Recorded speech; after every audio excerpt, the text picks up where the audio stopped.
원자력 발전을 친환경 에너지로 봐야 하는지 의견이 분분한 상황인데요. 유럽의회가 최근 원자력 발전과 천연가스를 친환경 투자 기준인 텍소노미에 포함시키기로 했습니다. 어려운 용어 속에 우리가 놓치고 있는 문제는 없는지 지구생활 백서에서 자세히 살펴보도록 하겠습니다. 세계일보 윤지로 환경전문기자 나와 계십니다. 안녕하세요. 네, 안녕하세요. 네, 그린 텍소노미. 너무 용어가 좀 어려워요. 네. 우리말로 녹색 분류 체계라고 이렇게 해석을 하던데요. 네. 쉽게 좀 설명을 해주시면 어떨까요? 네, 어렵죠. 텍소노미라는 그 단어를 영어 사전에서 찾아보면 뭐 분류학, 분류법 이렇게 나오는데요. 이제 그린 텍소노미라고 하면 뭐가 그린인지 분류해주겠다 이런 말입니다. 이제 우리가 뭐 친환경이다, 그린이다 이런 말 많이 쓰는데 사실 그런 단어가 다 형용사거든요. 그러니까 그렇다 보니까 뭐 예쁘다, 좋다 이런 것처럼 굉장히 주관적일 수가 있어요. 그래서 기업들도 막 사실은 아닌데 탄소 배출 막 하고 있는데 이거 친환경입니다 막 이렇게 해서 약간 그린워싱하는 그런 것들이 많잖아요. 네. 그렇다 보니까 이제 그런 일을 막기 위해서 그럼 우리가 정확히 정량적으로 딱 정해서 기준을 세워서 우리가 가르마를 타줄게. 여기서부터는 그린이야 이렇게 그걸 이제 텍소노미라고 합니다. 근데 유럽의회가 최근 원전과 가스를 녹색 기술로 분류를 해서 논란이 일고 있어요. 네, 그렇습니다. 지난 6일 EU 의회가 본회의를 열고서 원자력과 천연가스를 그 EU 텍소노미에 포함할 걸 승인했습니다. 그러니까 이건 이제 녹색 기술이다 이렇게 인정한다라는 건데요. 네. 그래서 이제 그 EU 이사회 반대도 없고 해서 최종 확정이 됐고 내년 1월 1일부터 이제 원전과 가스가 포함된 텍소노미가 적용되게 됩니다. 이 표결을 앞두고 국내 언론도 그렇고 사실 유럽에서도 굉장히 원전 포함 여부가 굉장히 그 큰 관심을 모았어요. 이게 참 원전이 되게 양면적이어서 그런 것 같은데 원전이 사실 그 저탄소 에너지원인 건 맞거든요. 그러니까 워낙 발전율이 높아요.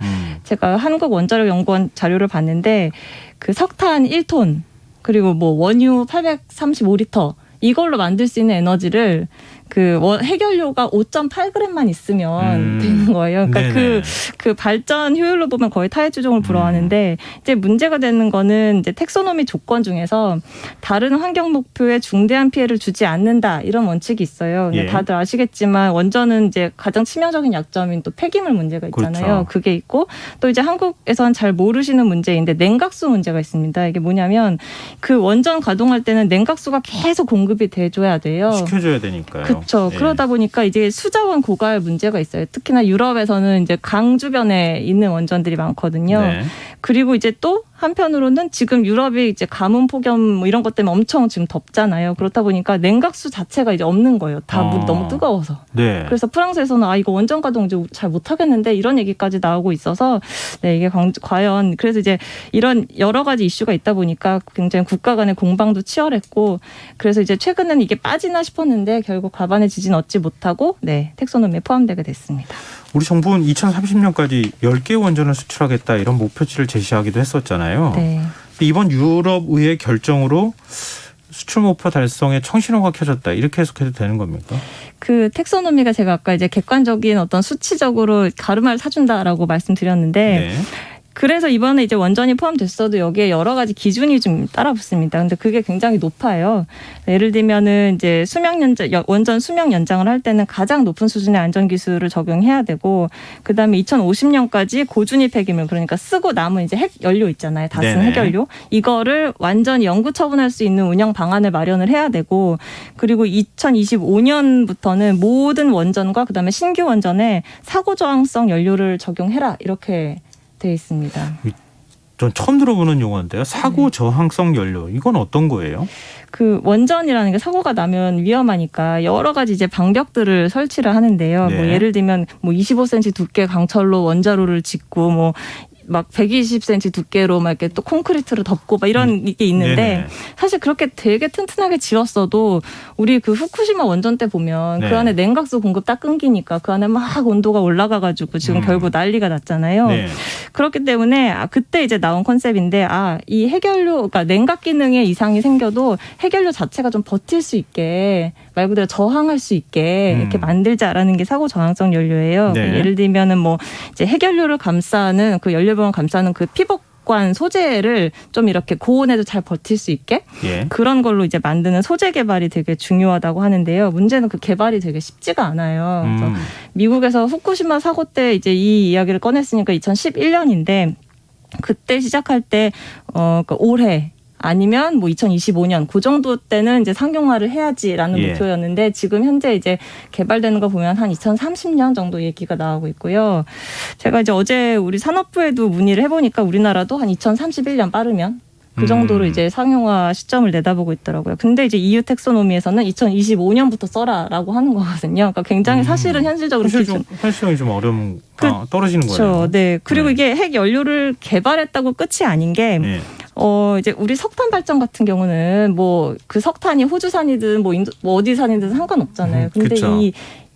이 원자력 발전은 그 핵 연료랑 이 발전소랑 이게 궁합이 딱 맞아야 된다고요. 세트처럼. 그래서 이게 새 연료를 만든다고 해서 그냥 꽂고 이제 발전하면 되는 게 아니라 기존 원자로에서 잘 작동할지 이런 것도 봐야 되고 근데 그걸 한번 보는데 시험 가동하는데도 1년 반에서 2년 걸리고 하니까요. 이게 되게 이제 지난한 과정이 앞으로 있어야 되는 거죠. 우리가 뭐 수출하고 싶어도 안전 기준이 태풍 높아져서 네. 그거에 맞추는 작업을 해야 되는데 그게 또 시간이 걸리는 그렇죠. 네. 문제가 생긴다는 건데 지금 고준위 방패장 문제도 언급이 됐잖아요. 네. 지금 고준위 방패장이 만들어진 곳이 있습니까?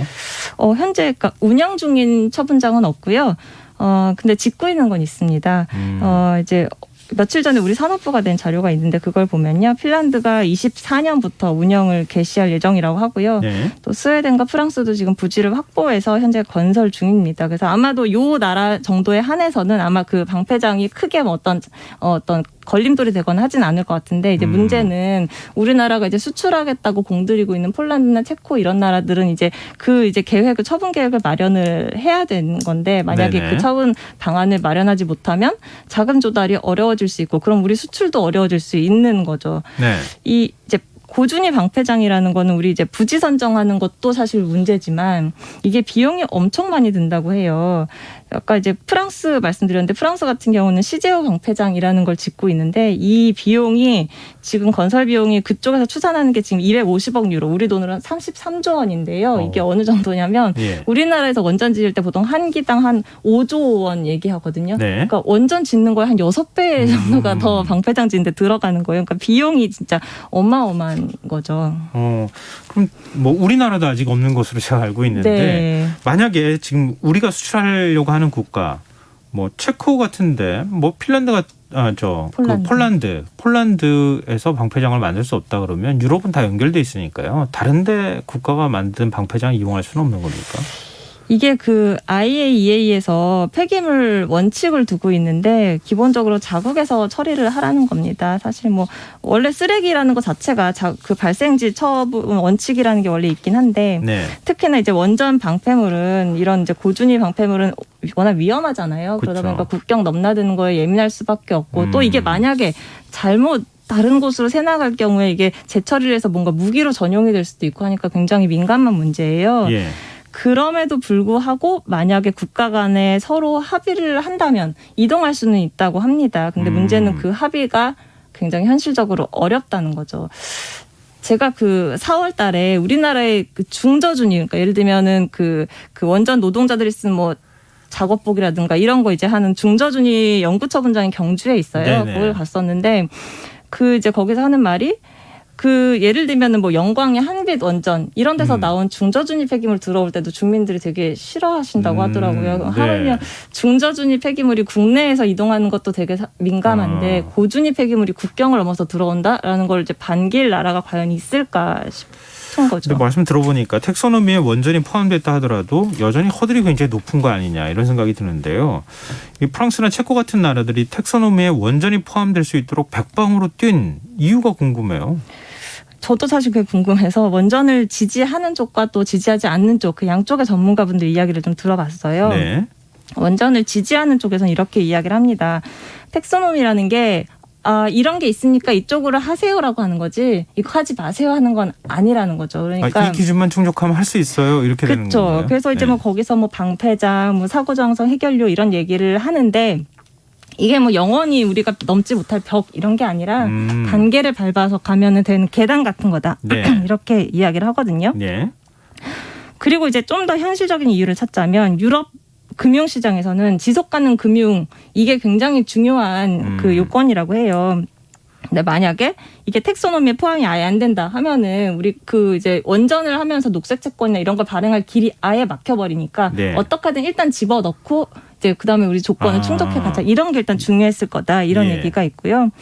근데 이제 그 원전의 부정적인 쪽에서는 이렇게 이야기를 합니다. 네. 그 이제 말 그대로 텍소노미가 이게 법적 규제나 뭐 의무는 아니잖아요. 그렇다 보니까 결국 판단은 투자자들이 하는 건데 지금 유럽 같은 경우는 뭐 워낙 이제 계속 건설이 지연되다 보니까 여기 수익성을 기대하기 어려워서 투자자들이 잘 안 들어오거든요. 네. 근데 하물며 텍소노미에서 그런 높은 기준을 설정해놓고 자 해보세요 하면 더 안 들어오지 않겠냐. 약간 이런 게 있고 사실 그러면 그렇게 만약에 한다면 사실 진짜 말씀하신 것처럼 그럼 이 나라들이 왜 그렇게 그 텍소노미에 포함시키려고 네네. 했었지? 이런 게 네. 궁금한데 그래서 보면 이제 민간 투자는 어려울 수 있어도 예를 들면 뭐 정부 기관이라든가 국가에서는 그렇죠. 그런 걸 이제 투입할 때 명분이 필요하니까 그러지 예. 않았겠냐. 네. 그쪽이 아무래도 더 무게가 실리지 않을까 이런 네. 생각이 드는데요. 말씀하시는 거 들어보니까.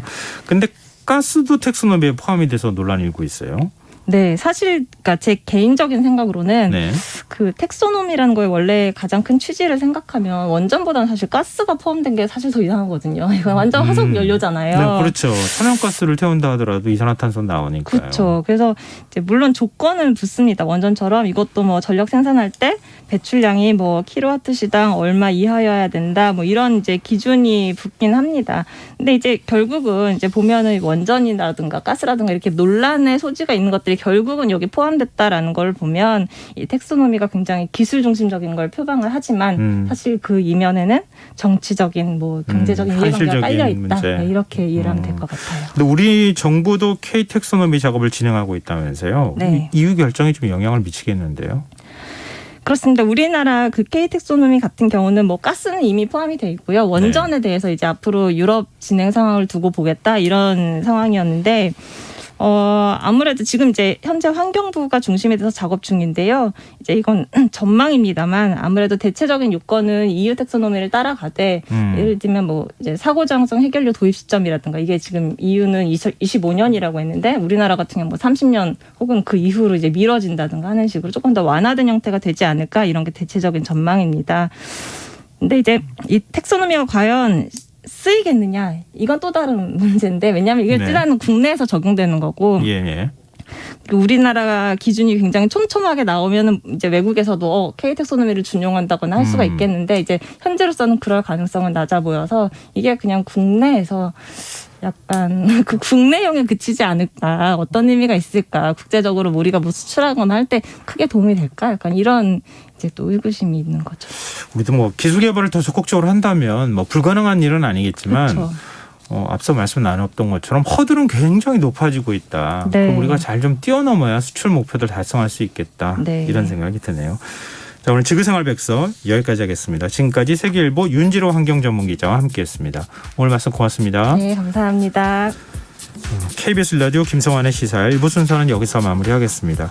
2부에는 화제 속 뉴스를 살펴보는 밤참 뉴스 미술랭 가이드 코너가 준비되어 있습니다.